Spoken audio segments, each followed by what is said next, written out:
Proset. Signori, fisem il-Kumitat Festi Nazzjonali f'dan il-Festivals Malta, merħba għal dina s-serata ntella flimkien mal-Akkademja tal-Malti. Jum Dunkarm. Nistgħu ngħidu li għal dawn l-aħħar 18-il sena mill-kxif tal-mafkar bġieħ il-Poeta Nazzjonali fis-sena 2000 sal-lum, il-Kumitat Festi Nazzjonali flimkien mal-Akkademja tal-Malti żammew l-appuntament tagħhom u kull Ottubru ifakru lil Dunkarm kif inhu għaxira.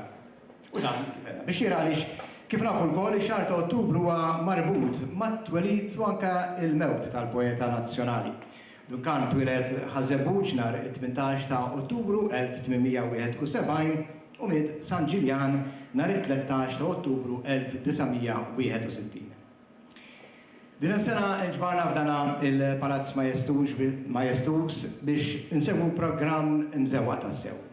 Matul is-snin li għaddew uħud minn dawn il-kommemorazzjonijiet tajnihom tema billi slitna f'xi frażi minn xi vers tal-poeta bħal ngħidu aħna l-omm li tatna isimha l-okkażjoni tal-2011 iżda daqshekk lil ħadd fl-2015 u s-sena li għaddiet it-tema kienet lil din l-art ħanina. Għas-serata tal-lejla it-tema magħżula hi l-ilsin Malti dari u llum. U għaldaqstant xi ftit aktar attwali mis-soltu, tema li torbot anke ma' tħassib tagħna dwar fejn hu sejjer il-sinna. Imma inħallu dina id-diskussjoni għal aktar tard. Qabel inkomplu bil-programm tagħna xieraq illi nagħtu applaws mill-ġdid lill-Maestro Dominic Gallia.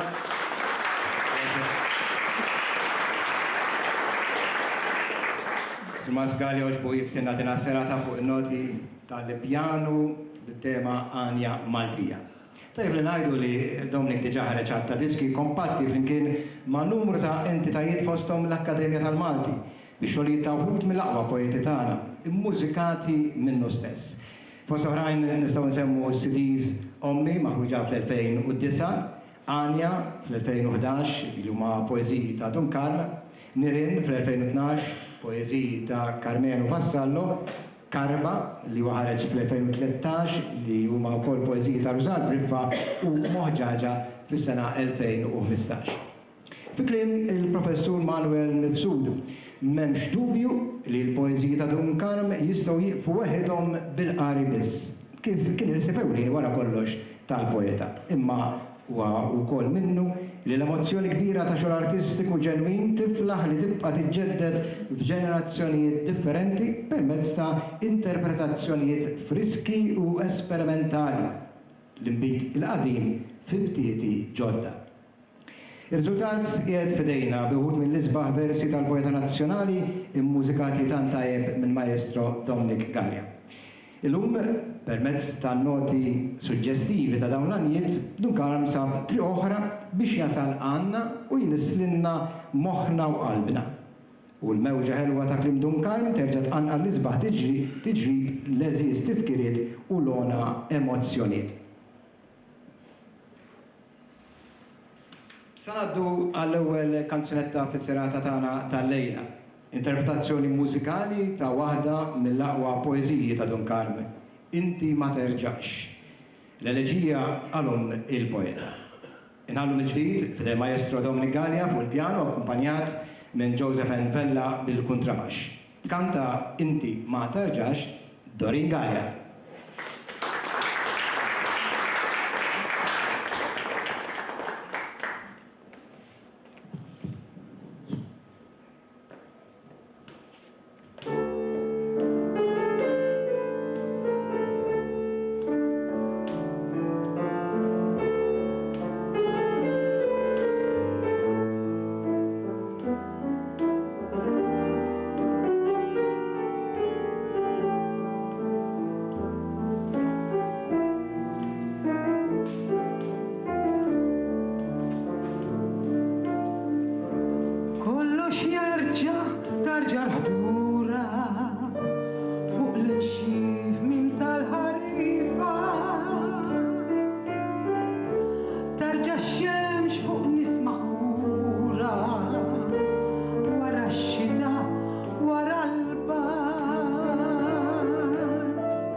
bosta min qabrek int ma tarġa jom għalija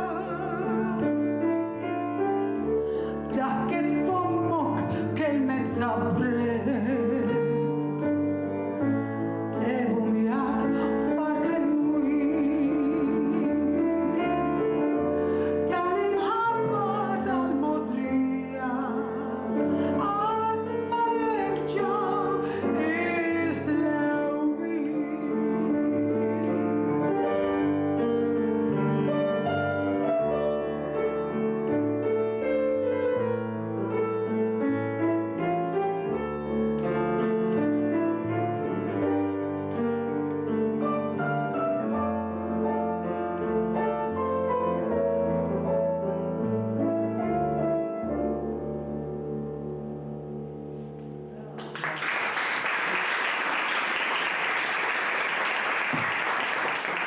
Dorin, u grazzi prosit ukoll il-Maestro Dominic Gallia u anke il-Joseph Envella fuq il-kontrabax. Se ngħaddu issa għal stil ieħor ta' kant u mużika, stil tradizzjonali Malti, Għana tal-Fatt.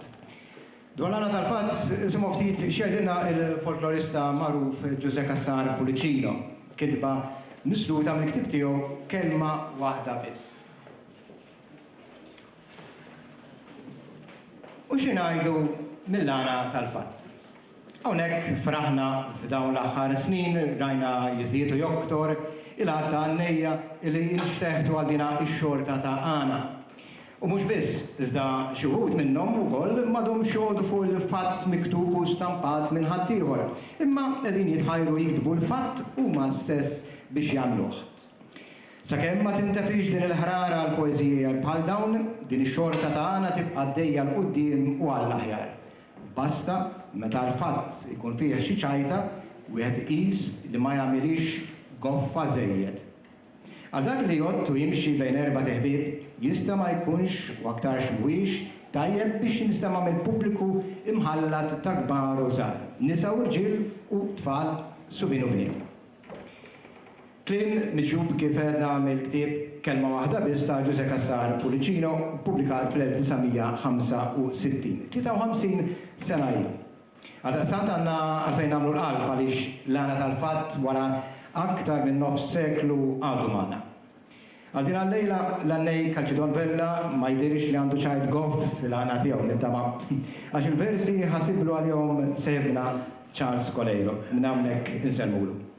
Huma fil-fatt versi maħsuba biex jintroduċulna id-diskussjoni għal wara l-Għana. Sinjuri, Għana tal-Fatt, versi ta' Charles Coleiro bisem ta' Calcidon Vella, kumpanjat mill-kitarristi Ronnie Calleja u Franz Asa u b'akkampanjament ta' Dominic Gallia fuq il-pjano.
Grazzi mek li l-Kalġidon Bella dik silta ta' Għana tal-Fatt li kella versi ta' Charles Coleiro. L-akkompanjament mużikali kien tal-kitarristi Roni Kalleja u Franz Asa. Niskuża ruħi ma' Dominika x'konsenti biċċa xogħol żejda.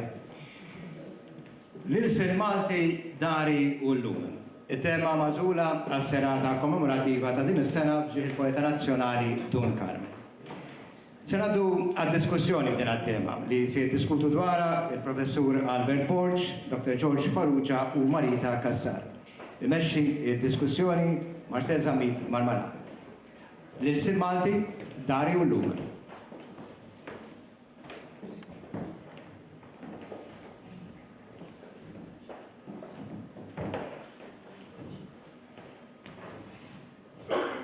Grazie ħafna.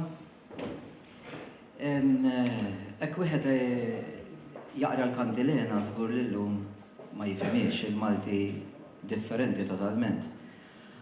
U l-Malti tal-kantilena huwa differenti wkoll mill-Malti li nsibu fid-damma ta' De Soldanis. Li hu differenti wkoll mill-Malti li juża Dun Carmen.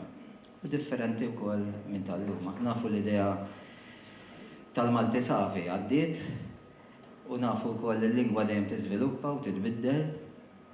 Pero naħseb, u f'dassa nħalli fidejkom bħala esperti, li qed nissostitwixxu kliem li diġà għandna f'moħħi pereżempju qed tiġi l-kelma nqabbel. Ħafna tiżuha nikkompara.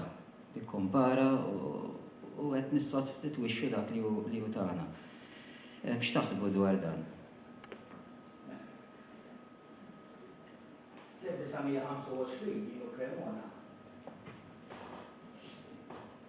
Fl-1925 jinu Cremona kiteb ktiba, paper, semmija xinu l-Malti safi.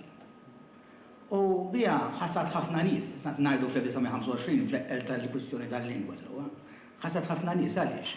Ħafna ħasbuh li ħajt li l-Malti safi huwa dak il-kliem li ġej mill-armi. Imma jinu Cremona fil-fatt iż-żewġ punti li għamel f'din il-paper kienu dawn.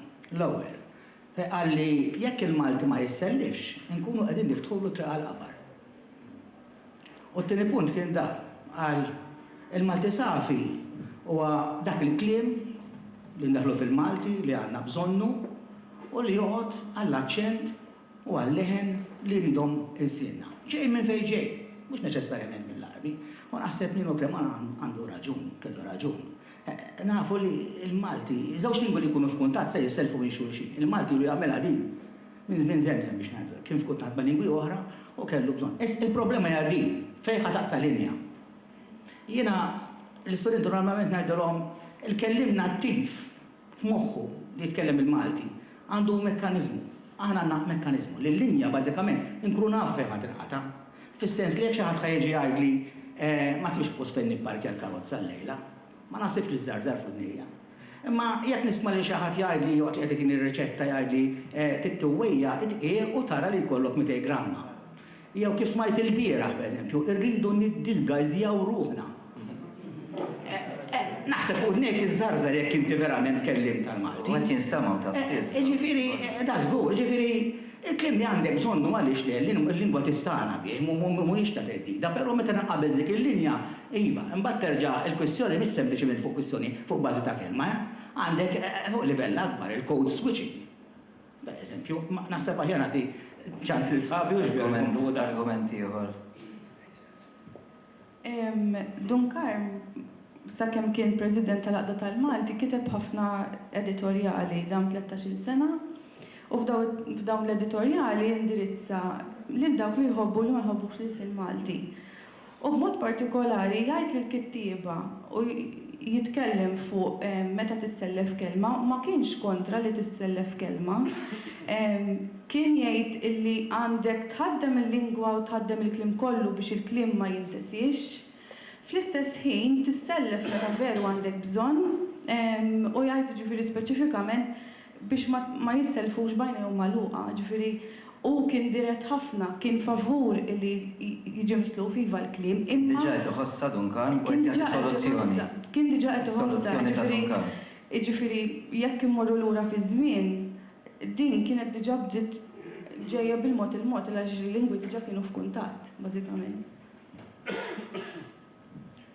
l-uniċi lingwi li ma jinbidlux huma Mejta. il-lingwi mejta. Jiġifieri jekk qed naraw il-Malti jinbidel, għalmenu għandna l-konsolazzjoni li ħadu ħaj. Mhux biss, kieku l-Malti ma nbidilx, aħna għadna qed nitkellmu bl-Arbi. Fil-fatt, għadni kemm kont f'pajjiż Arbi, Ġordan, u saqsini minn fejn jien wieħed, u għatlu, attent nażel il-kliem, għatlu, jekk inkellmek bil-sini, naħseb tifimni. Għalli, anta tatkellem ma bl-Arbi. Għax inti ma żajtlux kliem romanz jew Ingliż. Għatlu li bil-Malti. Di kwistjoni oħra kif tiddeċidi x'inhu Malti u x'inhu Arbi. Però irridu naċċettaw illi lingwa ħajja tinbidel u missirijietna kellhom dan is-sens ta' adattament. Per eżempju, illum kieku jiena ngħid tisma' l-kelma bqaqen, hemmx kelma li tinstema' iżjed semitika minn dik. Dik hija kelma ġejja mill-isqalli, pikkun, sewwa, bidlu il-P għamluha B għal baqqun. Bidlu il-K għamluha E, sewwa, u mbagħad tawha plural miksur. Fatta tfakkarni fil-kelma Dundjan. Ġeja minn gab Dundjanu mill-isqalli, anka kastanja qastan. Dik il-E fil-bidu taħsibha semitika. Issa, il-problema hija allura fej speċi il-moviment li qegħdin naraw, speċi se jibqa' sejjer hekk, jiena sa parti mill-problema hi illi minħabba il-globalizzazzjoni, minħabba li l-ħajja jallum daqshekk multikulturali u li fihom infushom dawn affarijiet pożittivi, biss anke minħabba l-isplużjoni tal-medja, allura il-tibdil issa għandu pass maġġel ħafna. Fil-fatt tagħtini spunt ieħor, ħaġa li tinkwetani u forsi kulħadd jisserva li mhux biss is-sostituzzjoni tal-lessiku, tal-vokabolarju, imma l-użu ħażin pereżempju ta' prepożizzjonijiet. Pereżempju, dil-ġimgħa dal-jumejk tal-qatt attent, tkun qed issuq u traffiku. Xaħat għal fuq il-komitati, jew fuq il-board. Ġveri għax bil-Inglis ngħidu on the committee. Mbagħad jitkellmu dwar it-traffiku għal fuq it-triq, għax on the road, fuq it-triq. Ġi dal-prepożizzjonijiet, anka meta kon żgħar jien niftakar ngħid sa mmorru l-belt, mhux sa mmorru ġewwa l-belt. Ġi ma nafx xi jiena żbaljat. Daw l-affarijiet mhux sempliċement nissostitwixxu, imma l-mekkaniżmu qed inħaddmuh b'dan il-mod kif attent minħabba l-influenza li aħna nistudjaw naqraw bl-Ingliż, il-medja u ħafna influenzi oħra. Każijiet differenti. Pereżempju, illum meta tajt il-kelma offendate, ħadd ma jgħidlek xejn, ġifieri, però offendate hija kelma ġejja mit-Taljan illi issostitwiet il-kelma riex. Fil-fatt għadna ngħidu rextek u offendejtek u siba f'xi dialetti wkoll. Hekk tuża mal-istudenti mhux ħajfhmu. Mhux hekk? Ġifieri allura il-Malti hemmhekk ngħidula rilessifikazzjoni. Kellu kelma bħal meta għandna pereżempju l-kelma tarbija u llum kulħadd jgħid baby. Sewwa, kellu l-kelma riex u minflok ftit beda juża offenda u mbagħad riex tellaqni għal barra. Dak huwa każ wieħed. U mbagħad għandek każ ieħor, ħansemmi każ ieħor. Għandek mistoqsija u domanda. Sissa qegħdin jgħixu flimkien daw, imma jekk jogħġbok tiġix tgħidli li waħda minnhom żejda, għaliex fil-fatt dawn huma sinonimi illi llum għandhom in-niċċa tagħhom partikolari. Inna nista' nsaqsik mistoqsija biex nitgħallem xi ħaġa, imma mbagħad ngħid għal dal-prodott hawn domanda kbira, mhux mistoqsija kbira. Allura aħna li ngħidu għall-Ingliż minħabba r-rikkezza tiegħu għax għandu s-sinonimi, għandna s-sinonimi u rridu qisu niflaġellaw lil nfusna u neħelsu minnu. Fatt nixtieq insaqsikom mistoqsija wkoll, forsi anke Dr. Farrugia. Dil-ġimgħa korreġej żewġ studenti tal-Malti. Waħda qalt li taħħieri u l-oħra qalt li taraħħa. Qed tinstema' spiżdi u mhux miż-żgħażagħ biss, ġifieri dik il-problema li anke l-adulti qed nisimgħu, issa ma nafx di u x'se mmorru lura Għax nafu l-arbi kemm il-ħej kellu waħda li hija silenzjuża, hija radba bil-kemm tista' mhux dik ma nafxux dik l-akka li xi darba ħadna mill-arbi li ma minni ma ħżammejniex silenzjuża għamennija silenzjuża l-aħħar flok tinstema' ftit, hekk hux qed nerġgħu mmorru lura liha.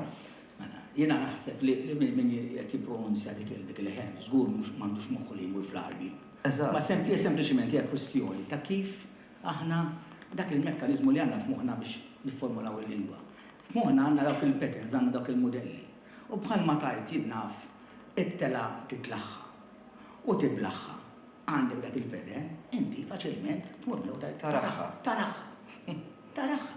Issa, ħażin jew le, kif għedna, il-lingwa tinbidel, aħna ma nitkellmux il-Malti tal-Kantilena. Sewwa, naf li forsi ħan nistema' hekk, iġi sal-lum jiena forsi meta jkellimni xi ħadd, mhux se naqgħod nikkoreġi b'mod arroganti, imma jekk tajjaj li taraħħa, ħanajdlu tara lura mod prudenti. Imma sal-lum għadna nagħmilha. Naħseb 40 sena oħra, jekk ħan u fil-fatt sar xogħol, saret teżi mal-professur Borġ fuq dan, li instab li din hija mifruxa mhix kwistjoni ġifieri, la hija mhix marbuta ma' djalett. Jekk nitkellmu fil-Malti standard hawnhekk, u hija mifruxa. Iġbida, dana teżi saret 4 snin ilu, Albert, 5 snin ilu, iġbida qed ngħidu illum orrajt nippruvaw nirreżistuha, ngħidlek tara tipparkja il-karozza, imma 40 sen ilu, 40 sen oħra jiena mhux se nkun hawnhekk, imma min ħajja tara ħajkun l-istrampu. La beda tal-proċess. Ħajkun l-istrampu. M'għandux brejkijiet. Oħra pereżempju. Jiena niftakarni ta' tifel, ngħid taf inti tfal jilagħbu bil-kliem, u konna ngħidu pereżempju betu, beta, u tajt kemm nistamba dil-kelma. U llum jiena stess ngħid biħejtu u biħejta, ma nafx kemm minnkom għadhom jgħidu betu u beta. Il-fattu illi naħsepaw rridu nibdew, il-lingwa, il-ġenerazzjoni preżenti ma tgħaddix passivament għal ġenerazzjoni żagħżugħa, kull ġenerazzjoni terġa' tiskopri il-lingwa. Ġifieri il-kbar jippreżentaw dik il-massa ta' diskors. U it-tfal, llum hemm studji li juru li dan huwa minnu, it-tfal jerġgħu joħolqu ir-regoli tal-lingwa. Kieku trasmissjoni tal-lingwa kien passiv, ġifieri dak li naf jiena sempliċement għaddejtu l-żgħar, kieku l-lingwa ma tinbidilx. Tinbidel propju għaliex hemm dan il-proċess li t-tfal jerġgħu jiskopruha mill-ġdid. U f'dan il-proċess jindunaw li hemm possibilità il-mekkaniżmu ngħidulu l-analoġija. George semma xi eżempji. Mela, jekk inti għandek titlaħħa, taraħħa. M'għandix taqsam ma' arbidi, ġifieri għandek isu f'moħħok skopra modell pattern ġdid. Fint? U jaqbal. Il-problema ta' nagħtuhom modelli, pereżempju bħalissa nisma' reklam u jgħid għandu stabilimenti bħal Balzan u Ormi. Anka fl-isport ismaħħa ħafna li Balzan jilagħbu kontra Ormi, jilagħbu Balzan kontra Ormi. U dak qed nagħtu modelli issa ħafna jużaw. Hawnhekk allura ta' min isemmi x-xandir, ir-rwol li għandu x-xandir. Jiena mhux biex waqgħet ix-xandar. Ma jservi ta' modelli. Is-saħħa li għandu x-xandir għandu jippreżenta modelli. Forsi jkollok 8 ruħ mitruħ quddiemek. Imma dak kif qiegħed jiena fuq stazzjon ta' radio qed naraw kemm għandu eluf. Biex naqbad dan il-punt ma' Duncan fl-1935 daħal rediffusion. L-Ingliżi kellhom anke l-intenzjoni li dawn rediffusion anke biex il-Maltin isemmawhom l-Ingliż, il-BBC, eċetera. Issa, ħadmet kważi bil-maqlub, għax ħadmet favur il-Malti, għax kulħadd kellu rediffusion. Kienu jagħmlu sigħat sħaħ bil-rediffusion mhix hawn u ħadmet biex il-Malti ġi standardizzat, għandek varjetà ta' Malti standard. Hemmhekk. Kemm u x-xandara, qed nara anke x-xogħol ta' profs Joe Brinkat, xandara kienu jkunu vvetjati, l-scripts kienu jkunu vvetjat, għax inti kellek stazzjonijiet, anke meta fetaħ il-television kellek aktar ta' kellek stazzjonijiet, illum għandna ħafna stazzjonijiet. Kemm nistgħu ngħidu li qed iservu ta' modell, mhux qed ngħidha kulħadd, imma hekk ħadan xi ħadd ma kienx preparat, ara kemm qed iħalli effett fuq kulħadd. U biex inkomplu norbtu ma' Dunkarm u forsi Marita, x'Marita għamlet l-istudju tagħha t-teżi tal-masters fuq il-proza ta' Dunkarm. Dunkarm il-figura tal-om, l-om metaforikament Malta, il-patrija u allura l-ġenituri, il-modelli li għatu l-ġenituri, il-code switching, biċċa Angliż, biċċa Malti, kemm irridu joqgħdu attenti, l-importanza li għandu.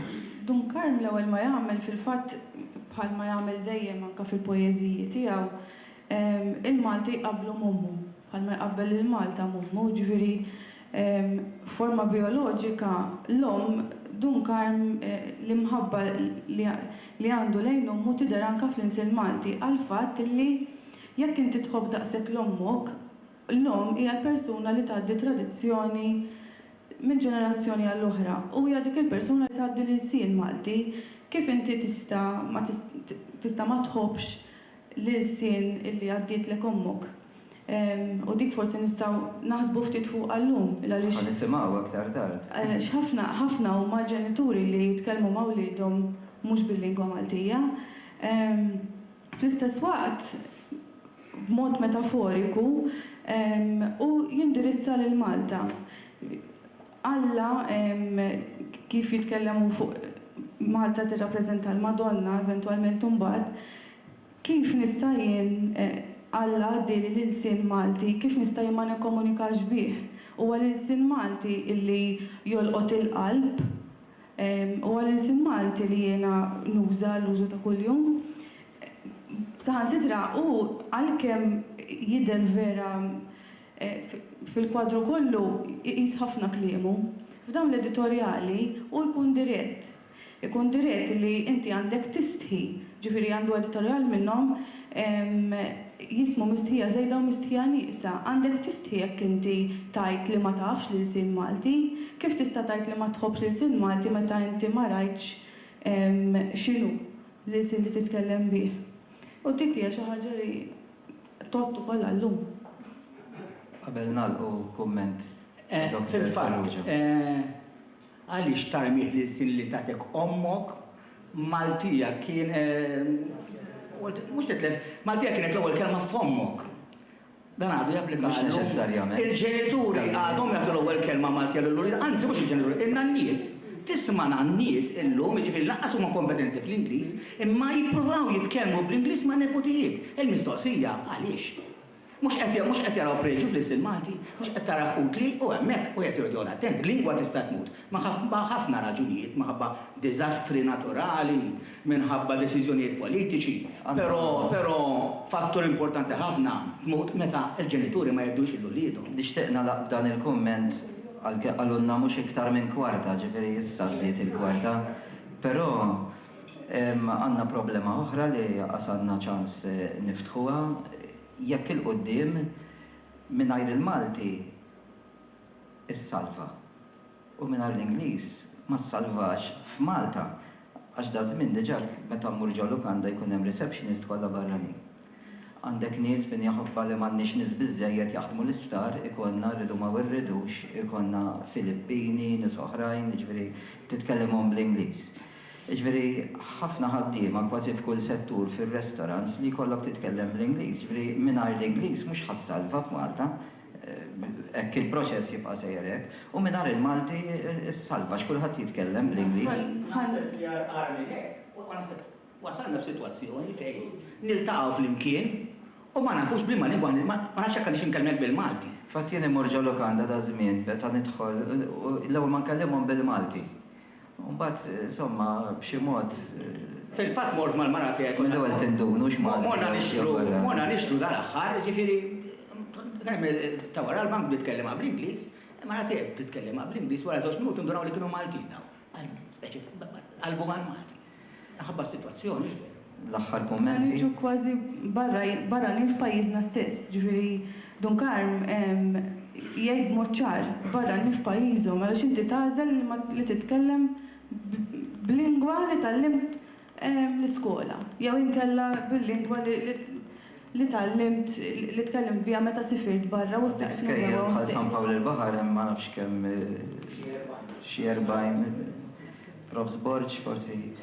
B'daw il-kummenti nixtieq nirringrazzja il-Dr. George Farrugia, Marita Kassar, Professur Albert Borċ.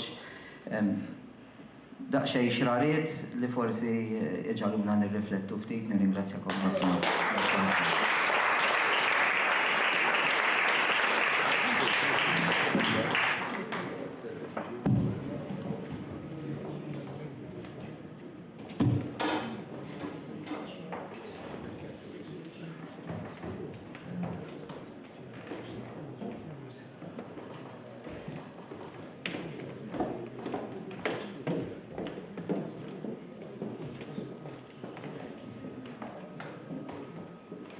Ma nafx konklużjonijiet nistgħu nisiltu minn dik id-diskussjoni li kienet tassew diskussjoni interessanti. Nirgrazzja minn ġdid lill-Professur Albert Borċ, lil Dr. George Farrugia u lil Marita Kassar għas-sem siwi tagħhom dik id-diskussjoni mexxija tant tajjeb ukoll minn Marcel Zammit Marmara.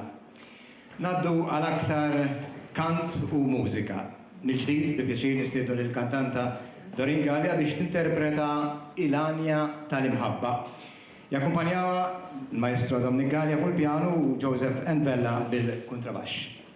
Il-Anja tal-Imħabba tkanta Dorin Gallia.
Proset Dorin Gallia, proset mill-ġdid Dominic Gallia, kif anke lil Joseph Vella. Sinjuri, huwa ta' pjaċir u onura lina l-lejla li fostna għandna lil diva tat-teatru u l-palk Malti, Carmen Azzopardi.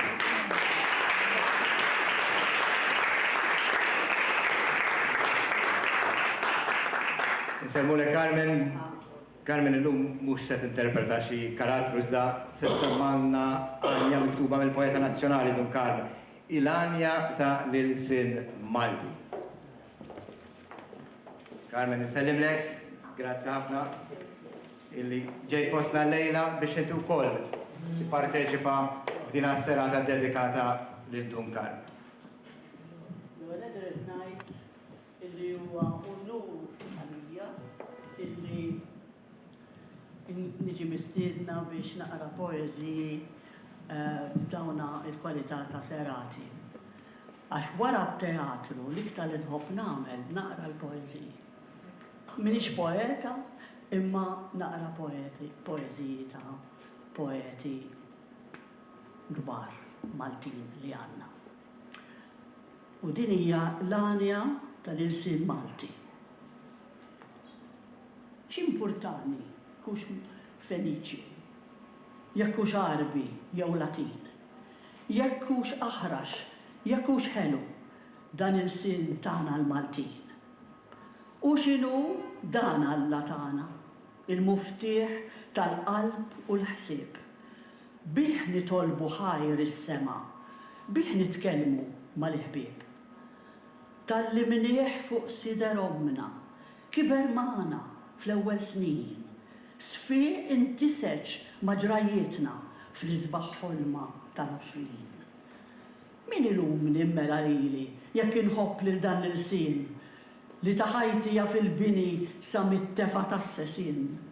Malti, o Malti, int biss il-sini, l-isna l-oħra barranin, int tażilna mill-ġnus l-oħra, bik tinara fil-Maltin.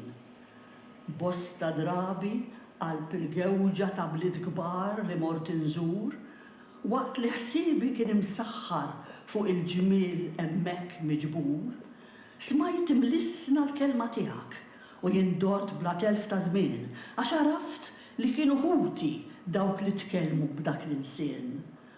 U mal-kelma ntiġġed f'moħħi ġbieħ ħelwa kollha daħul.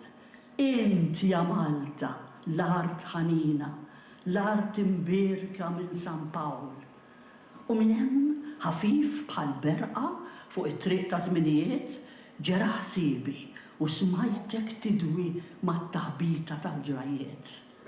Għaliex inti bħal baljuta li ġol blat tefat l-eruq. Iħabtu silġ u rwiefen ta' riħisfel ta' riħfuq. Iżda dejjem tibqa' sħiħa għalkemm tinża minn xi dliel u tistenna l-jum li tarġa ta' xuxita tur il-ġmiel. Għalhekk inti fost kemm ilsna ġew id-dnejja jdoqqu sbieħ, tibqa' dejjem leżes wieħed sa ma f'qabri immur nistrieħ.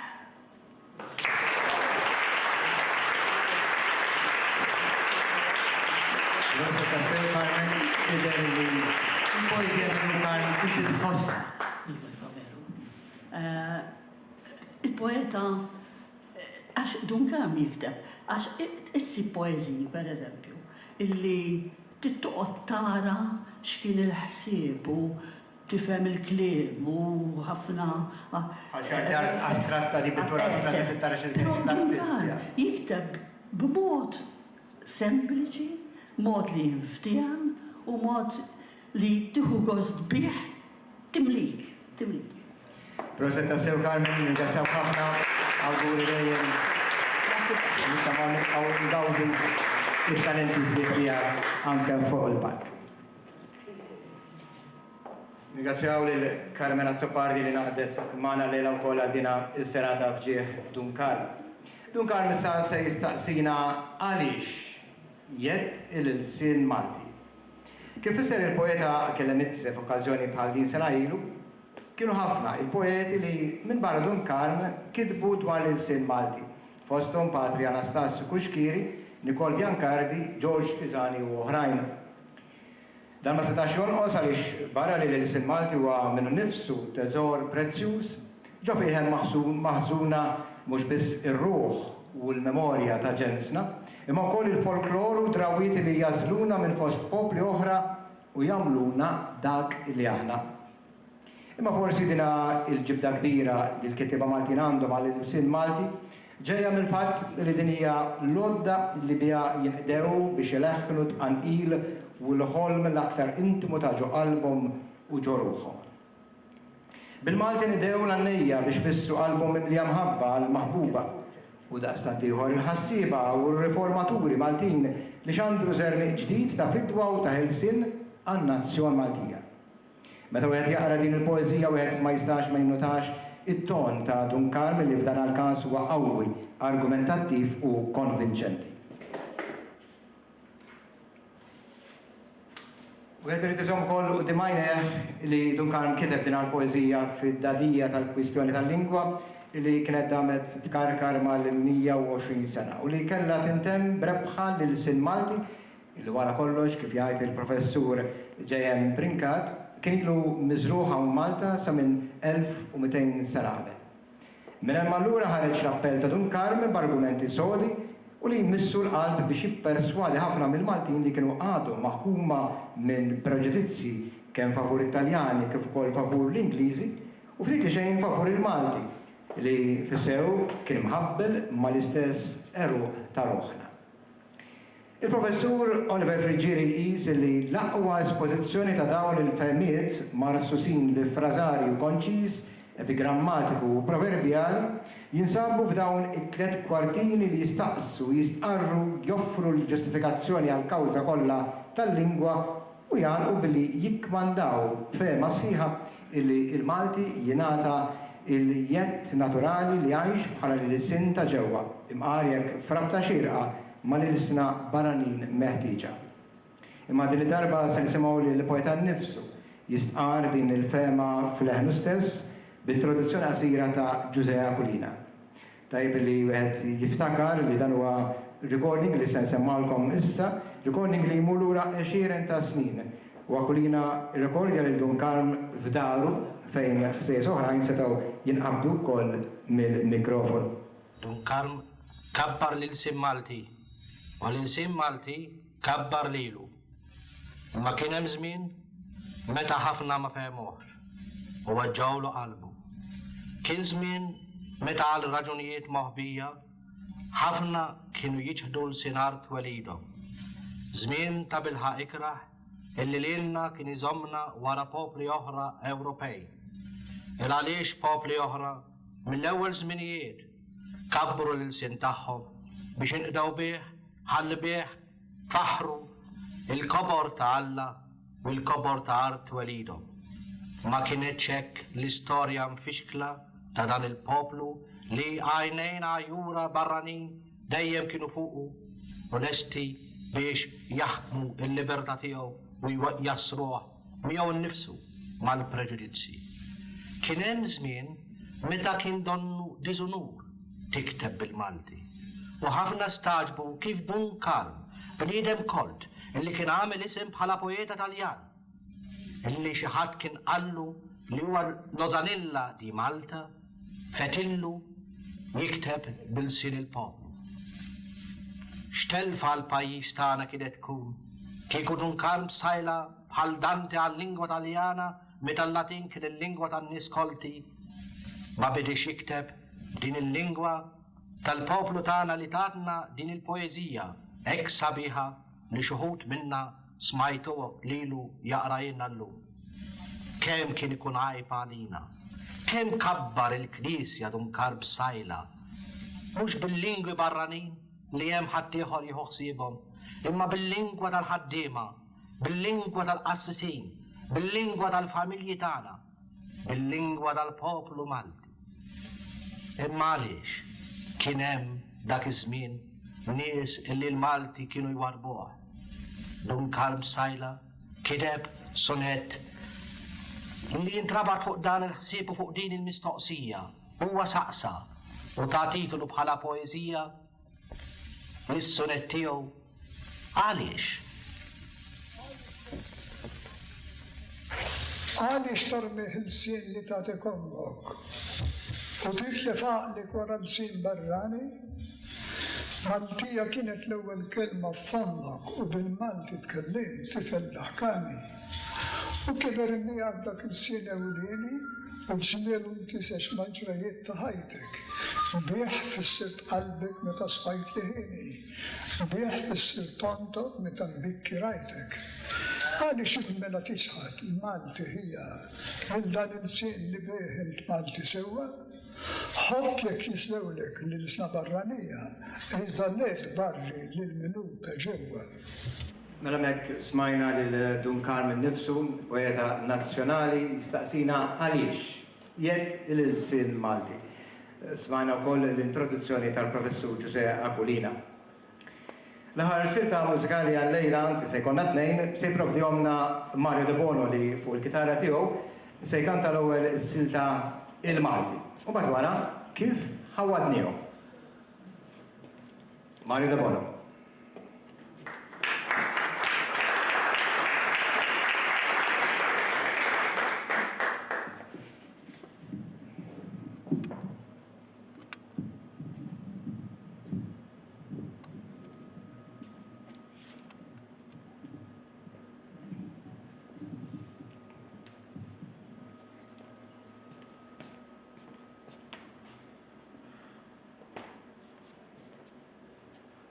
Meta bdejt nitgħallem il-computer,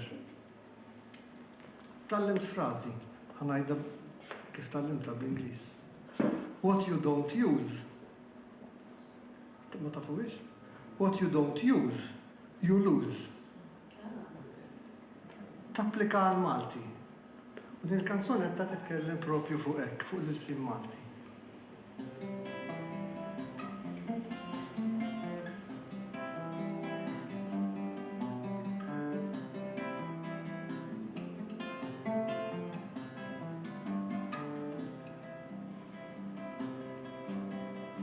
Meta deru l-bnedmin fuq din il-gżira kienu jikkomunikaw.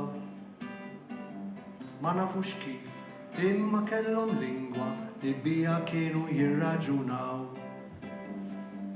Għadda żmien u ġew tant ħakkiema li kienu jiggvernaw.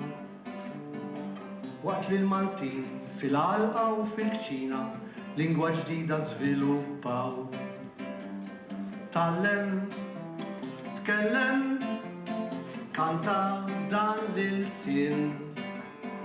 Aqra, ikteb, iftaħ moħħo bla dewmien.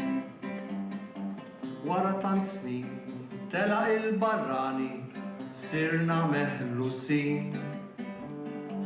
Dan l-ilsien tagħna illi kien jgħix magħna għallimna kif insiru maqudin. Illum fi żmienna li l-sin xkejken tagħna kiber u sar Ewropew. Fetaħ ġwen ħajħ u sar importanti tar il-fuq u ola sew. Tallem, tkellem, kanta dan l-sin. Aqra, ikteb, iftaħ moħħok bla dewmien. Aħna l-Maltin xerta f'din id-dinja nistgħu nikkomunikaw. Għax għandna lingwa li tiddistingwina u biha nistgħu nirraġunaw. Ejjew nossu nibdew bil-bilgħa dan l-ilsien sabiħ. Nieħdu ħsieb il-wirt li rċevejna ma nibdlux is-sħiħ mar-riħ. Tallem, tkellem, kanta dan l-ilsien. Aqra, ikteb, iftaħ moħħo bla dewmien.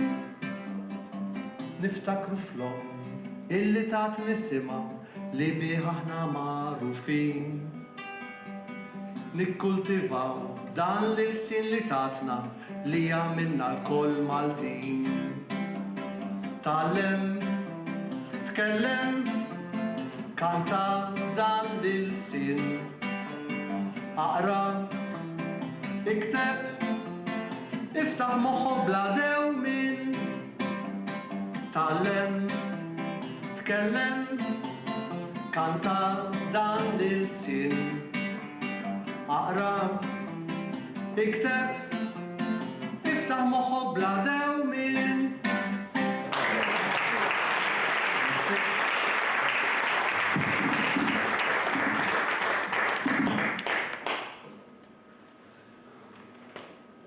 kanzunet oħra li titkellem fuq l-sin Malti.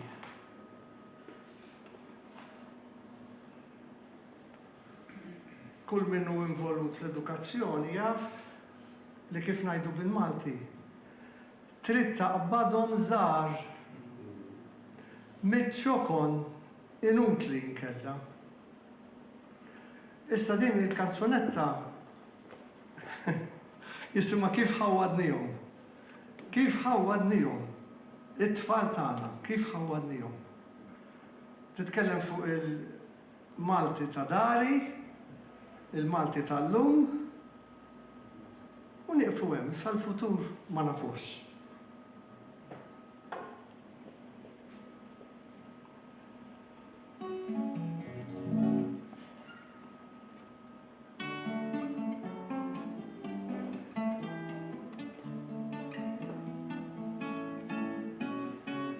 Għadni niftakar daqski kull bieraħ il-klim ta' dari meta kont żgħir, klim li jfakkarni f'ħajja ta' għena meta kont nifraħ b'kollox malajr. Banni bannozzi it-tata ġej, kollox għal Pawlu għall-Eli xej, bumbu il-kukka ħudni barbar, paqqa u bambu tetu mizzar.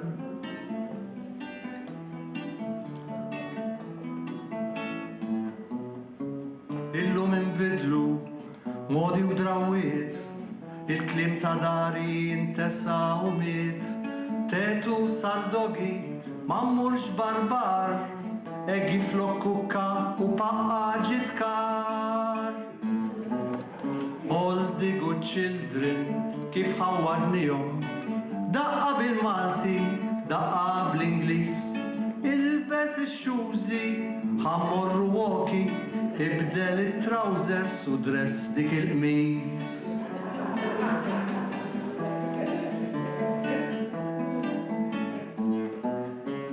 U jien niftakar il-klim ta' dari, kemm kont nitalmu mingħajr taħwit, għax kien bil-Malti sempliċi u ħelu, bih kont niftijem ma' min irrid. Banni bannozzi it-tata ġej, kollox għal Pawlu għall-Eli xej, bumbu il-kukka ħudni barbar, paqqa u bambu tetu mizzar. Banni bannozzi it-tata ġej, kollox għal Pawlu għall-Eli xej, bumbu il-kukka ħudni barbar, paqqa u bambu tetu mizzar.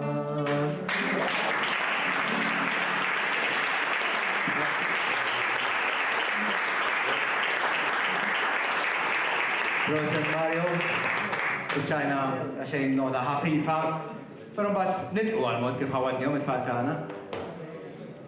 Sinjuri, wasanna fit-tmiem id-dena s-serata tal-lejla fġej il-Poeta Nazzjonali Duncan. Serata li din is-sena kellha it-tema l-Sin Malti dari u llum. Fil-fatt hekk spiċċaw ukoll Mario b'dik il-kanzunetta kif ħawwadnihom. Din s-serata ġiet imtella mill-Kumitat Festi Nazzjonali f'dan Festivals Malta flimkien mal-Akkademja tal-Malti. Sinjuri, ningrazzjakom li onorajtuna bil-preżenza tagħkom, nixtieq hawnhekk ukoll insellem lill-ex-Ministru Dr. Luis Gallia li wkoll onorana bil-preżenza tiegħu hawnhekk illejla. Grazzi ħafna.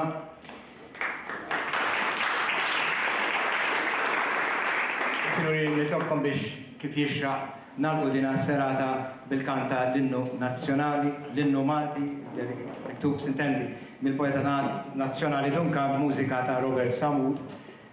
Tmexxina fil-kant tal-innu Malti Dorin Gallia, akkumpanjata fuq il-pjano minn Dominic Gallia u minn Joseph Entbella bil-kontrabax. Sinjuri, ningrazzjakom ħafna li attendejtu għal dina s-serata lejla, serata ta' sew interessanti u xirqa fġieħ il-Poeta Nazzjonali Duncan u wara nistudnukom ukoll tnaqdu magħna f'bibita. Grazzi ħafna u nawguralkom il-lejli tajjeb. Dorin Gallia, l-innu nazzjonali.